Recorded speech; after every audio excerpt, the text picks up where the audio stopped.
The sun set over Earth, casting a golden glow on a world that had known peace for centuries. But as the last rays disappeared, a fleet of sleek alien ships descended from the sky, their ominous silhouettes blocking out the stars. The Zorthians, an advanced race from a distant planet, had come to conquer. Commander Kale stood at the helm of the lead ship, his heart pounding. As the orders to invade echoed in his mind, he felt an unsettling disquiet. His mission was clear: take control of Earth and its resources. But as they landed, he couldn't shake the feeling that there was more to this world than mere conquest. Cities lay in ruins, and the streets were filled with echoes of sirens and distant shouts. The Zorthian forces maintained control, their ships casting ominous shadows over the chaos below. Commander Kale felt a restlessness gnawing at him. His comrades celebrated their victory, but he felt no triumph. Instead, he was haunted by the faces he had seen on Earth: the fear, the uncertainty. "Commander," Lyra said, her voice cutting through his reverie, "we need to gather more intel on human resistance. I suggest we send a scouting party." Kale considered her words. "Very well. I will lead the mission myself." He needed to see Earth up close, to understand what he was really up against. As they descended to the surface, Kale's ship landed discreetly in a secluded park. The air thickened with the smell of grass and distant smoke. The sounds of children's laughter pierced through the tension, and Kale's heart softened. He hadn't anticipated the warmth of such innocence amid the turmoil. Stepping out of the ship, Kale surveyed the area and spotted a small group of children huddled together, their eyes wide with fear. But one figure stood out: Emma. She was knelt down, speaking softly to the frightened children, her gentle demeanor a stark contrast to the chaos. "Stay close," Emma said. "We'll be okay. Just keep your heads down and listen to me." Kale watched as she reassured them, offering comfort like a lighthouse in a storm. He felt an unfamiliar tug at his heart, an emotion he struggled to name. "What do you want?" Emma demanded, rising to her feet, her defiance igniting a spark of respect within Kale. "You're not going to hurt them." Kale paused, caught off guard by her bravery. "I mean no harm," he replied, his voice steady but softer than he intended. Get away from them," she shouted, stepping protectively in front of the children. Kale's heart raced. In that moment, he didn't want to be a conqueror, he wanted to connect. "I'm not your enemy," he said, his gaze locked on hers. "I'm trying to understand your people." Emma narrowed her eyes. "Understand? By invading us?" "Yes," he replied, taking a cautious step closer. "But I see things differently now. I have questions." Emma hesitated, sensing the weight of his words. "What do you want to know?" Kale took a deep breath. "What drives you? What gives you hope in times like these?" Emma was taken aback. It wasn't the question she expected from an invader. "Hope comes from within," she replied. "From family, friends, and the belief that love can overcome anything, even fear."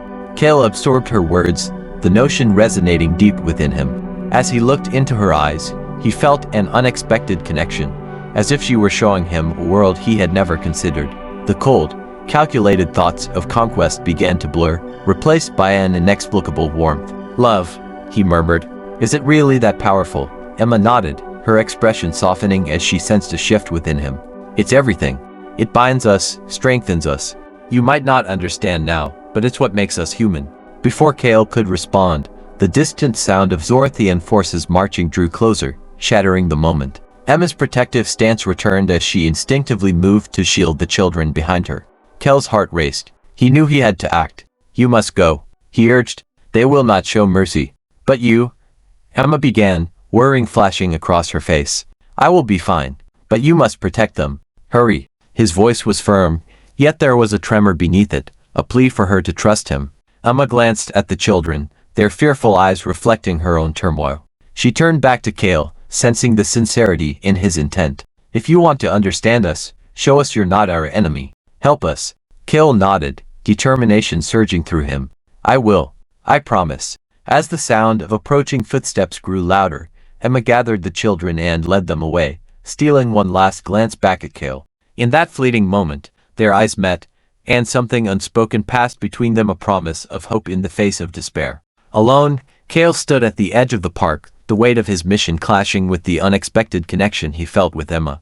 As the Zorthian troops advanced, he steeled himself, knowing he would do whatever it took to protect her and the world that was beginning to open up before him. Days turned into weeks as the Zorthians solidified their hold on Earth. Cities lay in ruins, but amidst the devastation, A new kind of resistance was forming, one fueled not by hate, but by hope. Kel's brief encounter with Emma lingered in his mind, urging him to question the path laid out before him. On the Zorthian ship, whispers of dissent grew louder. Lyra, ever vigilant, observed her commander with a mixture of concern and frustration. "Commander, you are becoming too emotionally invested in these humans," she warned one evening. "This is not a game. They are a threat. I understand the stakes, Lyra," Kel replied, his voice firm yet tinged with uncertainty. "But not all of them are our enemies. I believe there is more to this planet than we initially thought." Lyra narrowed her eyes. "You speak as if you care for them. You risk our mission for a fleeting connection." Kel clenched his fists. What if that connection could change everything?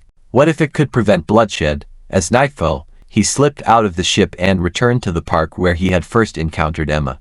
The world felt eerily quiet, the moon casting a silvery glow over the remnants of a playground. He was tense with anticipation, hoping she might return. After what felt like an eternity, Emma appeared, cautiously stepping into the park. The fear had not left her, but determination filled her every step. She stopped short when she saw him. "Kale," she said, her voice wavering slightly. "What are you doing here? You shouldn't be out in the open." "I had to see you," he replied, his tone earnest. "I want to learn. I need to understand your world, your people." Emma hesitated, her instincts warning her to distrust him. Yet there was something in his expression, a flicker of vulnerability that held her gaze. "Why should I trust you? You're still part of the force that's invading us." "I know," Kale admitted, his voice heavy with remorse. "But I am not like them. I've seen the strength in you and the others. I want to help." A flicker of uncertainty crossed Emma's face, but she could see the sincerity in his eyes. "Help? How?" Kale stepped closer, the distance between them electric with unspoken possibilities. "There are factions within the Zorthian forces that believe in coexistence. If I can find a way to connect with them, perhaps we can find peace instead of war." Emma nodded, albeit cautiously. "All right, but we need to be careful. If anyone sees us together—" "I understand," Kale interrupted. "I will do whatever it takes to ensure your safety. You have my word." Over the following weeks, Kale and Emma met in secret, sharing their worlds in whispers beneath the stars. Emma spoke of her dreams of a peaceful future, of healing and rebuilding. She shared stories of her family, her childhood, and the resilience of the human spirit. In turn, Kale revealed the intricacies of Zorthian society, the politics, and the differing beliefs among his people. He spoke of the Zorthians who, like him, were disillusioned by the invasion. Each encounter deepened their bond, bridging the chasm between their worlds. One night, as they sat beneath the sprawling branches of an ancient oak, Kale dared to reach for Emma's hand, his heart racing. "You've shown me a world I never knew existed," he confessed. "Your spirit is unlike anything I've ever encountered." Emma met his gaze, her heart pounding in response. "And you've shown me that there's more to you than just a soldier. You're capable of change." But as their hands entwined, a loud commotion shattered their moment. The distant rumble of Zorthian troops echoed through the park, and Emma's eyes widened in fear. "You need to go. They'll find you here." Kale stood, urgency flooding his veins. "I won't leave you. Please," she insisted. "If they catch you with me, it'll be dangerous for both of us." He hesitated, torn between his growing feelings for her and the duty that called him back. "I won't let them hurt you. I can handle myself. You've taught me that. But you need to protect your own life first. We'll figure this out together, just stay safe." Reluctantly, Kale released her hand and took a step back. "Promise me you'll be careful." Emma nodded, tears glistening in her eyes. "I promise." As he turned to leave, Kale felt a weight settle in his chest. He had never felt this way before, an intense longing mixed with the urgency of their situation. The world around them was changing, and he would fight to ensure that love could flourish amidst the chaos. As dawn broke over the horizon, Kale returned to his ship, a newfound sense of purpose igniting within him. He was determined to change the course of the invasion, not just for Emma, but for a future where their two worlds could coexist. As days turned into a blur of clandestine meetings and growing tension, the divide between the Zorthian forces deepened. Kale's resolve to protect Emma and her people clashed with the increasingly aggressive actions of his comrades, who remained loyal to the mission of conquest. Whispers of dissent grew louder, with some in Kale's ranks believing that a decisive strike against the humans would quell any hopes of resistance. Meanwhile, Emma organized a group of brave individuals willing to stand up against the invaders. They gathered in secret, discussing their plans to disrupt Zorthian operations. Each meeting fueled Emma's determination, but she couldn't shake the worrying that Kale might be caught in the crossfire of this brewing conflict. One fateful evening, as the sun dipped below the horizon, Kale received troubling news from Lyra. "The High Council has ordered a major offensive against the humans," she said, her voice taut with urgency. "They believe a show of force will crush any lingering hope." Kale's heart sank. How many lives will be lost in this madness? "Enough to ensure our control," Lyra replied coldly. "You cannot afford to be weak, Commander. If you truly believe in coexistence, you must act now." Kale's mind raced. He had to warn Emma and her group before it was too late. "I need to speak to the council," he said, determination igniting within him. "You're risking everything," Lyra cautioned, concern flickering in her eyes. "I'm willing to do whatever it takes," Kale asserted, the weight of his choices bearing down on him. As night fell, he stealthily made his way to the council chamber, his heart pounding. Inside, the atmosphere crackled with tension as the leaders debated strategies for the impending offensive. Kale stepped into the room, his presence immediately commanding attention. "Commander Kale," one of the council members barked, "what brings you here?" "We're discussing critical tactics. I have information that may change our approach," Kale replied, his voice steady. "We must reconsider our attack on the humans." "Why?" another member challenged, disbelief evident in his tone. "They are a threat to our existence. We cannot show weakness." Kale took a deep breath, recalling Emma's words about hope and resilience. "But they are also capable of cooperation. I've seen it firsthand. If we strike now, we will incite a war that will lead to unimaginable loss on both sides." Murmurs of dissent rippled through the council. "You would risk our mission for their sake," one member sneered. "It is not just for their sake, it is for ours," Kale argued, his voice rising. "We have the chance to forge a different future, one built on understanding rather than fear." The council members exchanged glances, but it was clear they were not swayed. "Your sentiments are noted, Commander, but we cannot afford to be naive," the head of the council declared. "Prepare for the offensive." Kale felt a cold dread settle in his stomach. "If you proceed, I will stand against you," he warned, resolve hardening within him. "You would defy us." The council leader scoffed. "I will protect the humans," Kale declared, his voice resolute. "If that means turning my back on the Zorthian forces, then so be it." With that, he turned and left the chamber, heart racing. He had crossed a line, but there was no turning back now. He needed to reach Emma and her group before the council's decision led to catastrophe. Meanwhile, Emma and her allies gathered in a dimly lit warehouse, planning their next move. They were energized by their shared purpose, but Emma's heart raced with worrying. She could sense a storm brewing, and every instinct urged her to be prepared. As they reviewed their plans, Emma felt a familiar presence at the entrance. "Kale," she exclaimed, rushing to greet him. "What are you doing here?" "I've just come from the council," he panted, urgency etched on his face. "They're planning a major offensive against your people. We have to act now." Gasps filled the room as Emma's heart sank. "How many are they sending?" "Enough to cause chaos," Kale replied grimly. "We can't let them proceed. We need to warn the others and prepare for the worst." Emma's mind raced. "We need to unite those who want peace. If we can show the Zorthians that not all humans are their enemies, we might still have a chance." Kale nodded, but doubt flickered in his eyes. "What if it's not enough? What if they come for you first?" "We'll fight together," Emma replied, determination lighting her gaze. "We can't let fear dictate our actions. If we stand strong, maybe we can reach the hearts of those who are willing to listen." As they rallied their allies, tension filled the air. The group planned to intercept the Zorthian forces before they could launch their attack. Kale felt a surge of hope. He had never seen such unity among humans before. But as the sun began to rise, signaling the start of the offensive, they received troubling news. A scout rushed in, panic-stricken. "The Zorthians are on the move. They're heading straight for the city." Kale's heart raced. "We have to go now." Emma and her team prepared for the impending confrontation, their resolve strengthening. Kale took a moment to grasp Emma's hand, a silent promise passing between them.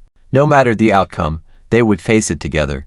As the group moved out into the chaos, the stakes had never been higher. The sounds of marching boots and the whir of Zorthian ships filled the air, signaling a conflict that would determine the fate of both their worlds. And in that moment, Kale realized that the battle ahead was not just for survival, it was for love, understanding, and a chance at a future where they could bridge the divide between their peoples. The city lay shrouded in uncertainty as the sun barely broke over the horizon, casting an eerie glow on the chaos that was about to unfold. Emma, Kale, and their small coalition of allies stood at the edge of the city, hearts pounding as they prepared to confront the Zorthian forces marching in from the north. They could hear the distant hum of ships and the shouts of soldiers, the tension crackling in the air like static electricity. Emma turned to her group, a mix of humans and Zorthians who had defected from the main forces, their faces a blend of determination and fear. "Remember why we're here," she urged, her voice steady.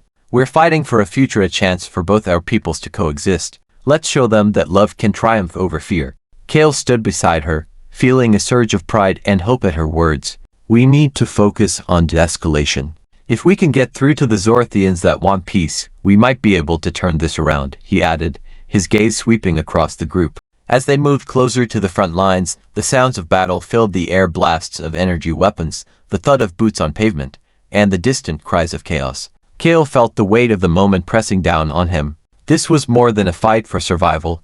It was a fight for understanding, for compassion, and for a chance to rewrite their destinies. Suddenly, the group reached a vantage point overlooking the main thoroughfare where the Zorthian forces were advancing. Kel's heart sank as he spotted familiar faces among the soldiers, Zorthians who had once fought alongside him. He knew he had to reach them. "Amma," he said, urgency in his voice. "I need to get close to them. If I can make them see reason, maybe we can halt the attack." She nodded, understanding the risks involved. "I'll gather everyone here. If you get in trouble, we'll back you up." With a determined look, Kale descended the hill, making his way toward the front line. As he approached, the soldiers noticed him, a mix of curiosity and confusion crossing their faces. He raised his hands in a gesture of peace. "Brothers and sisters, listen to me," he called, his voice cutting through the noise. "This is not the way. We do not have to fight these humans." Murmurs rippled through the ranks, but some soldiers shouted back, "You've turned traitor, Kale. They're the enemy." Kale pressed on, his heart racing. "No, we have the opportunity to choose a different path. Look at what we've already caused, the pain, the destruction. We can end